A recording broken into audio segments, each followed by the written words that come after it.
Hello, welcome to the Robo-Lions podcast. Hear us roar. This is a podcast dedicated to supporting and inspiring students in First Lego League Challenge and First Tech Challenge. This chapter is for our First Lego League teams competing in the FLL Challenge. This is episode 4, and we'll be talking about strategy at the FLL competition. My name is Ryan. And I'm Ben. We know that you guys have been working diligently on your robots, but as we get closer to the competition season, it's important to figure out what missions you will actually do and how to strategize those routes. When working on your missions, it's important to know that you do not need to, nor should you, do every single mission. Make sure the missions that you do choose can be done consistently. It is important to prioritize and plan the missions you do. A couple ways you can do this are by 1, distance. Missions close together may be able to be completed in the same exact run. By 2, attachment or mechanism needed. And by 3, the number of points earned from each mission.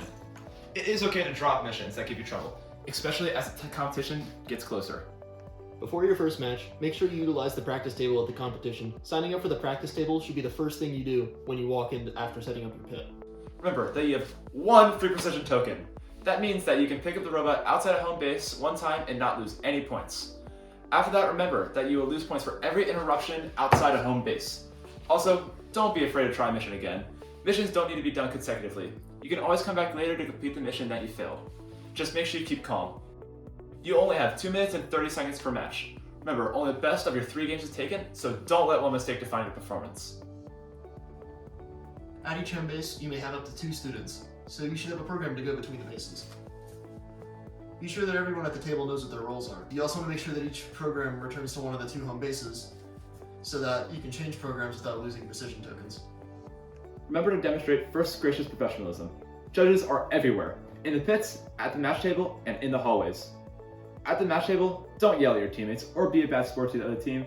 Instead, encourage the other team and show persistence on your own side of the table. Do not insult your teammates or other teams, be supportive and kind.